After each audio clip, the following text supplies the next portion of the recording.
ሰላም እንዴት ናችሁ? ሁሉ ሰላም በአማን አልሐምዱሊላህ ነው። በጣም ደህና ነኝ። ዛሬ ይዤ የመጣሁት ሀሳብ በአከራይና በተከራይ መካከል ስላለው ሪሌሽን ነውና በጣም በተከራይ ላይ እየደረሰ ያለ ሰቆቃ ለአንዴና ለመጨረሻ ጊዜ ይብቃ በሚል መፈክር ለመጀመሪያም ጊዜ ሊሆን ይችላል ሀሳቡን ይዤ የመጣሁት። ሁለተኛም ሶስተኛም መጨረሻም ሊሆን ይችላል። እሱ አይደለም ዋናው ትኩረቴ። ግን በአከራይ በጣም ከፍተኛ በደል እየደረሰብን ያለን ተከራዮች፣ በቤት ኪራይ ስቃይ ያለን ተከራዮች መፍትሄ እንፈልጋለን ለአንድና ለመጨረሻ ጊዜ። ይህም መፍትሄ ደግሞ ምንድነው?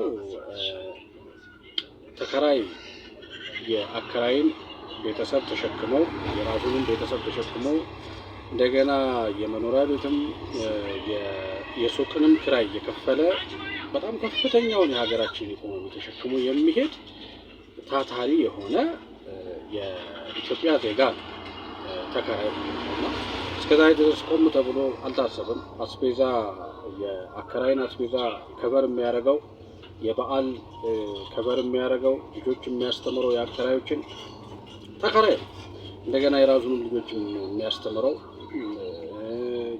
የሱቅ ኪራይ የሚከፍለው ሌላም ማለት ነውና ይህንን ጫንቃ ተሸክሞ በላዩ ላይ እየሄደን ያለ የሀገራችንን ትልቁን ዋርካ ተከራይ እንዴት ነው መንግስት እስከዛሬ ድረስ አንድ መፍትሄ ላይ ሊደርስ ያልቻለው?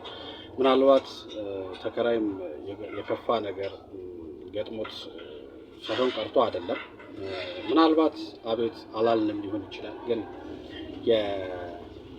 የተከራዮች ንቅናቄ በሚል የሆነ ነገር እንዲፈጠር ስለፈለኩ ነው በዚህ ቪዲዮ የመጣሁትና አስቡበት።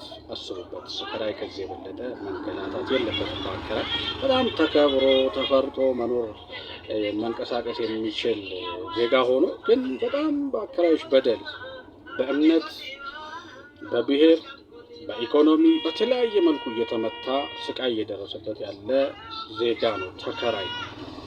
አከራዮችን አደብ ያዙ፣ ተገቢውን ነገር ተቀበሉ ምናምን በዛ ሳይሆን አሁን መንግስት ቆም ብሎ አስቦ ለተከራዩ የሚመጥን ህግ፣ ሁሉን አቀፍ የሆነ ህግ ሊያበጅና ሊያመጣ ይገባል። ለአንዴና ለመጨረሻ ጊዜ ይብቃ የተከራይ ሰቆቃ። በፈለጉት ጊዜ ውጡ፣ በፈለጉት ሰዓት ደግሞ ግቡ፣ በፈለጉት ሰዓት ተነስቶ ቤት ኪራይ መጨመር፣ ሌላም ብዙ ጭቆናዎችን ተሸክመን እዚህ ደርሰናል። ከዚህ በኋላ ግን የምንቀጥልበት አቅሙም ትዕግስቱም የለንም፣ ገቢውም ደግሞ የለንም። አሁን ከዚህ በኋላ ልንቀጥልበት የሚችል ገቢም የለንም እና መንግስት አቤት ሊለን ይገባል እና አሰራጁ ይሄንን መልእክት ለሚመለከታቸው አካሎች ብቻ ሳይሆን ለሁሉም፣ ለአከራዩም፣ ለተከራዩም፣ ለመንግስት ባለስልጣናትም፣ ለተለያዩ አካላት ሊደርስ ይገባል እና ሀሳቤን እንካችሁ ብያለሁ። እናንተም በተገቢ መልኩ ተቀባበሉት እና ለምናገኘው ስኬት ለምንደርስበት ቦታ በጣም እየጓጓው ነው። አመሰግናለሁ።